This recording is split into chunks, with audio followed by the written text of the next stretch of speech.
آپ کے والدین زندہ ہیں؟ زندہ ہے نا؟ الحمدللہ، اللہ ان کو عمر دے. اگر کسی کے والدین دنیا سے چلے جائیں، وہ شام کیسی ہوتی ہے؟ دکھ والی، تکلیف والی، غم والی. اور اگر ایکسیڈنٹ میں مر جائیں اور ان کی لاشوں کے ٹکڑے ہوں پھر؟ وہ تو انتہا کو پہنچ جائے تو. اور اگر ایکسیڈنٹ میں تو کسی کا ارادہ شامل نہیں ہوتا، اگر ان کو کوئی اللہ کا بدترین دشمن پیسز میں تقسیم کر کے ان کو مسل دے اور لاشیں آپ کے سامنے پھینک دے، پھر آپ کی کیا ضرورت ہوگی؟ اس دن، جس دن یہ واقعہ ہوا ہے، آپ جب اس منظر کو دیکھیں گے تو آپ کا رد عمل کیا ہونا چاہیے؟ غم، تکلیف، غم، گریا، انتہا کا غم، درد، ایسا درد جو آپ کو چین سے بیٹھنے نہ دے.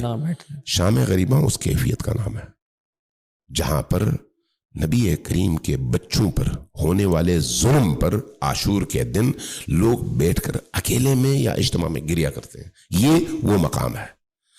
اور اسی طرح سے نبی کریم کی صاحبزادیوں کو، آپ کی بیٹیوں کو، آپ کی نواسیوں کو جس دن اموی ظالم بدکاروں نے کربلا سے اٹھایا اور اسیر بنا کر مختلف شہروں میں پھرانے کا آغاز کیا، جو آغاز ہے وہ شام غریبہ سے ہے.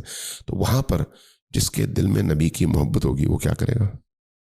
تکلیف میں ہوگا، ظاہر ہے وہ تکلیف میں ہوگا. اب اگر اس پر یہ الزام لگے کہ یہ کرتے ہیں، وہ کرتے ہیں، وہ الزام لگانے والا کتنا غلیظ ہوگا آپ تصور کر سکتے ہیں؟ یہ اس ذہنی غلاظت کی انتہا ہے کہ جو شخص اس غم میں ڈوبا ہوا ہے اس کے بارے میں اس طرح کے پروپیگنڈے کر کے لوگوں کو اس طرح کے غم میں شامل ہونے سے روکا جائے. اب پریکٹیکل سوال ہے، شیعہ مریخ میں تو نہیں رہتے نا، اسی زمین کے اوپر رہتے ہیں اور آپ کے ارد گرد ہی رہتے ہیں. آپ نے شیعوں کی مسجدیں دیکھی ہوں گی، آپ کو کبھی کسی نے روکا ہے وہاں پر جانے سے؟ نہیں. امام بارگاہوں میں جانے سے کبھی آپ کو روکا ہے؟ نہیں. تو آپ یوں کریں، عاشور کے دن ان کے جلوسوں میں چلے جائیں. شام غریبہ کی جب مغرب کا ٹائم ہوتا ہے، لوگ نماز سے فارغ ہوتے ہیں، اس کے بعد بیٹھ کر جو مجلس کرتے ہیں جس کو شام غریبہ کی مجلس کہتے ہیں، جا کے وہاں پر بیٹھ جائیں. جو کچھ آپ نے دیکھا وہی اپنے سامعین کو دکھا دیں اور بتا دیں.